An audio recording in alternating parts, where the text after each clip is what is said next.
Okay, let's dive in. Have you ever found yourself just staring at a massive to-do list and you feel completely paralyzed, like you can't even start? Or maybe your brain feels less like, a focus tool and more like a browser with just way too many tabs open, all buzzing, pinging, grabbing for your attention. If that sounds familiar, well, you're definitely not alone. That feeling, that mental overload, it isn't some kind of weakness. It's actually a fundamental response from our brains. So our mission today here on the Deep Dive is to really understand why your brain feels so full sometimes. We're drawing on this really insightful article, When Your Brain Feels Too Full, Managing Cognitive Overload. And crucially, we're going to uncover some practical science-backed steps you can actually take to lighten that load, give your mind some space back. Yeah, that feeling is so universal, isn't it? It's really quite remarkable. And while it feels very much like a modern thing, unique to our digital age, the science behind it, what we call cognitive load, actually has roots stretching back way further. So today, we're going to connect those kind of historical insights to what you experience every day. We'll show you not just what cognitive overload is, but also, why understanding it is so critical. Critical for your productivity, sure, but also your well-being, even your relationships. Right, so that sensation when your mind just kind of seizes up under all the information, it's not a personal failing. It's more like a distress signal. And the science behind it, well, it's pretty illuminating. Yeah, and if we dig a bit deeper, we find people were thinking about this over a century ago. Philosophers like William James, for instance, he saw attention as this profoundly finite resource. He famously said the mind takes possession of one out of what seems several simultaneously possible objects or trains of thought. So even then, they knew we couldn't focus on everything at once. Exactly. He understood our capacity to process stuff right now in the moment is just inherently limited. But, how did we get from that kind of philosophical idea to a real scientific theory? Okay. Well, that leap happened in the 1980s, thanks to an educational psychologist, John Sweller. He developed cognitive load theory. And his work really showed that our brains have this limited channel for processing new information. And if that channel gets clogged up, Then learning stops. pretty much real learning, effective problem solving, it all just grinds to a halt. And this is where the evolutionary mismatch comes in, right? That's fascinating. Absolutely. Think about it. Our ancestors, they lived in a world where information was, well, scarce. Right. They had to focus, laser focus on maybe a rustle in the grass, finding water, subtle cues in a small group. Filtering out the noise to survive. Exactly. Filtering was key now. We're just bombarded, information abundance. It's like going from a quiet country lane to a 20-lane superhighway. Could be we're still driving the same car, the same cognitive vehicle. Oh, yeah. So Sweller's theory, which, started in education, it's become this indispensable map for just navigating the mental demands of now. Okay, so what's this actually mean for your brain listening right now? To get why it feels full, we need to talk about its operating system. Specifically, this really crucial but surprisingly limited part called working memory. Think of it like the RAM on your computer, that temporary mental scratch pad. Right, the active space. Yeah, where you hold and juggle information to get things done right now, like calculating a tip, remembering a phone number just long enough to dial it, or even just holding the beginning of this sentence in your head while I finish it. That's working memory. And the really striking thing is, just like computer RAM, it's super fast, but the capacity, shockingly small. George Miller, back in 1956, famously suggested we can hold about 7 ± 2 things at once. 7. That doesn't sound like much when you think about everything coming at us. It really isn't. Now, the exact number, people still debate it. Maybe it's closer to 4 or 5 for complex items. But the core idea holds. This mental workspace is severely, fundamentally limited. Like a tiny mental whiteboard. If you write too much. Things get erased or smudged together. Information gets lost. Okay, let's break this down more. Cognitive load theory. You mentioned it splits the demands on this limited working memory into 3 types. That's right, 3 types. First, there's intrinsic load. This is just how inherently difficult the topic itself is. Okay. So learning basic addition, pretty low intrinsic load, right? It's fairly straightforward. But trying to understand, say, quantum physics. Whoa, yeah. Very high intrinsic load. Exactly. Very high. And that part, you can't really change much. Some things are just complex. Then there's extraneous load. This sounds like the bad one. It is. This is the unnecessary mental clutter, the stuff that gets in the way. It fills up your limited mental RAM with junk, basically. Give me an example.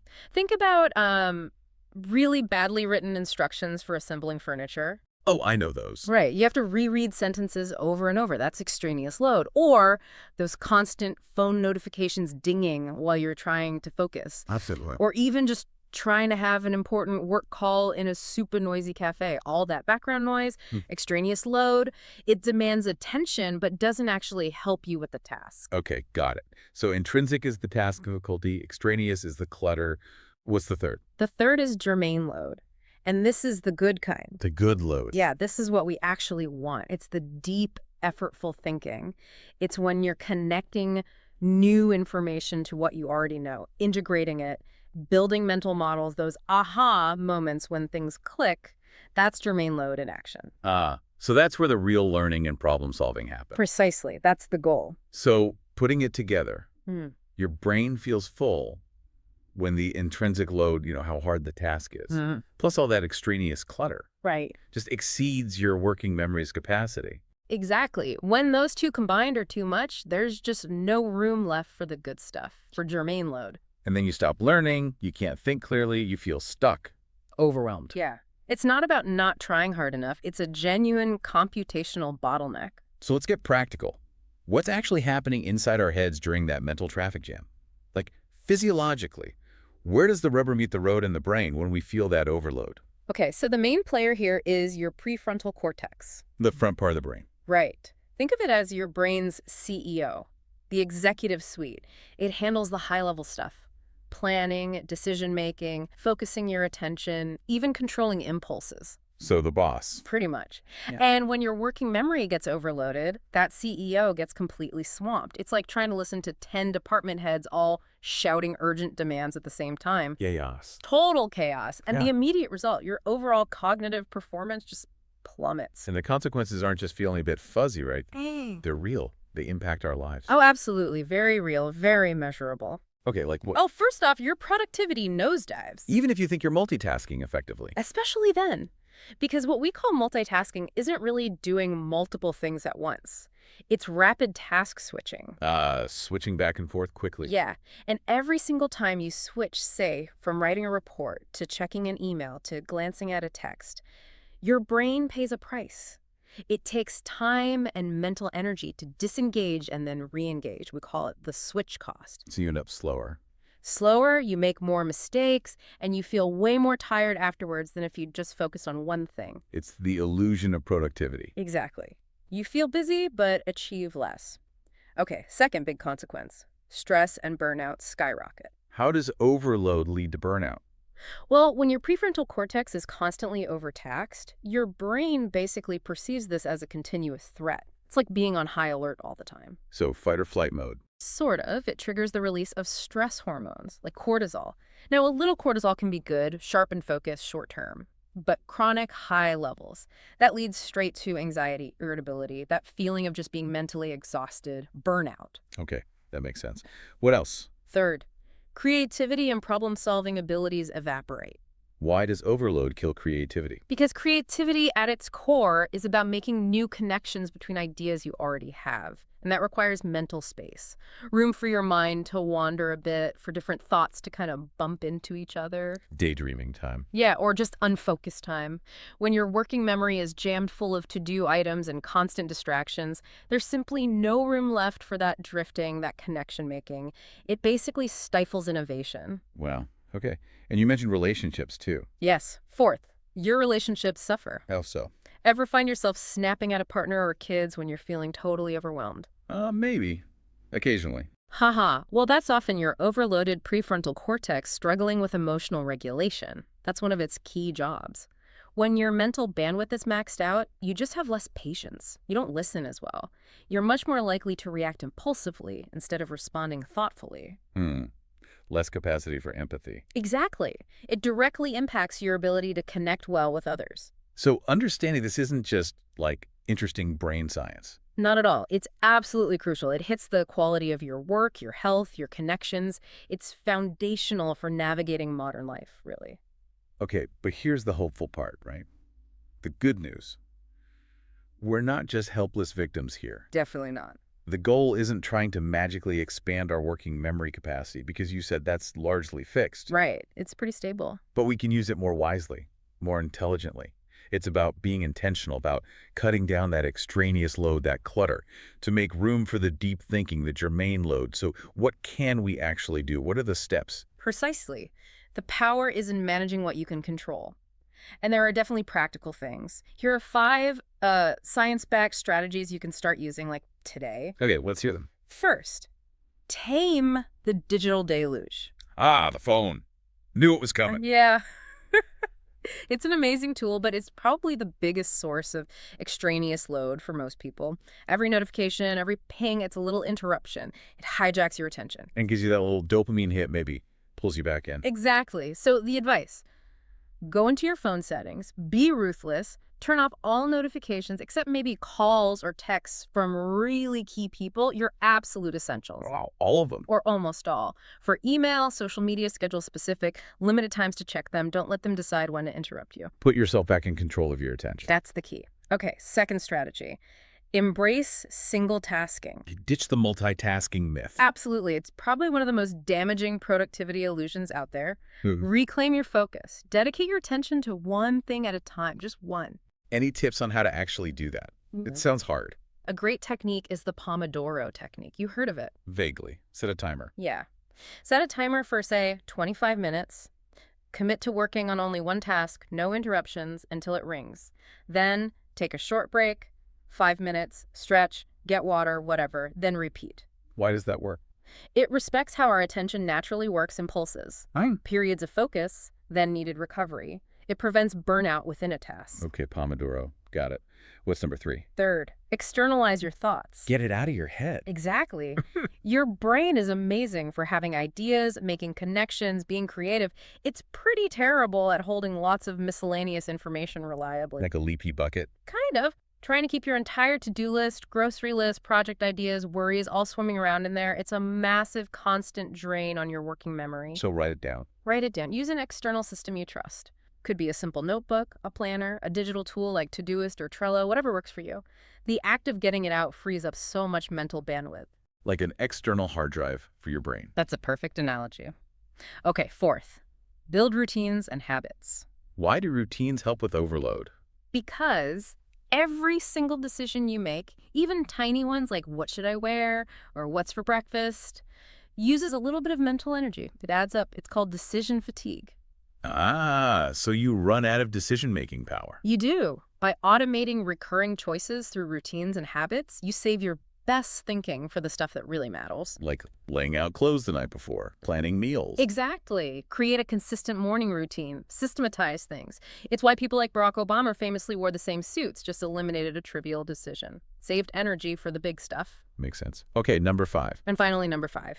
Prioritize true rest. Not just sleep. Sleep is absolutely critical, yes. For memory consolidation, clearing out brain waste, non-negotiable.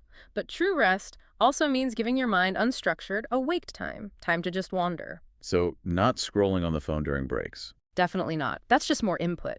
We're talking about actively scheduling do-nothing time. Go for a walk without your phone. Stare out the window. Let your mind drift. That sounds unproductive. Our culture pushes against that. I know, but it's profoundly productive.